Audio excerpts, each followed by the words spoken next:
કોલકાતાની medical કોલેજમાં junior મહિલા doctor પર દુષ્કર્મ અને હત્યાની ઘટનાના વિરોધમાં ગુજરાતમાં આજે બીજા દિવસે પણ ડૉક્ટરોની હડતાલ યથાવત રહી છે, જેમાં આજે સરકારી હોસ્પિટલોમાં ઇમરજન્સી સિવાયની તમામ સેવા બંધ રાખવામાં આવી છે। ત્યારે અમદાવાદ મેડિકલ એસોસિએશનના 1000થી પણ વધુ ડૉક્ટરોએ એએમએથી ઇન્કમટેક્સ સુધી રેલી યોજી હતી, જ્યારે અમદાવાદની સોલા જીમર્સ મેડિકલ કોલેજ બહાર ડૉક્ટરોએ ન્યાય અને સુરક્ષાની માંગ સાથે સૂત્રોચ્ચાર કર્યા હતા। આ ઉપરાંત રાજકોટ, વડોદરા અને સુરતમાં પણ ડૉક્ટરોએ રેલી યોજી આરોપીઓને ફાંસીની સજા આપવાની માંગ કરી હતી।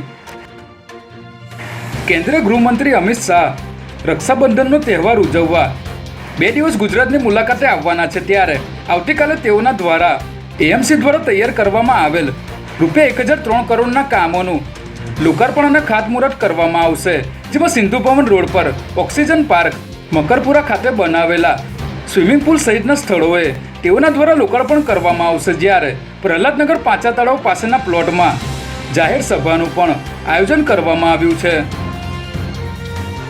ઉત્તર પ્રદેશના કાનપુરમાં સાબરમતી એક્સપ્રેસના 22 ડબ્બા પાટા પરથી ઉતરી ગયા છે। આ ટ્રેન વારાણસીથી અમદાવાદ આવી રહી હતી, જેમાં 314 ગુજરાતીઓ મુસાફરી કરી રહ્યા હતા, ત્યારે કાનપુરથી 11 કિલોમીટર દૂર ભીમસન અને ગોવિંદપુરી સ્ટેશન વચ્ચે મોડી રાત્રે અકસ્માત સર્જાયો હતો।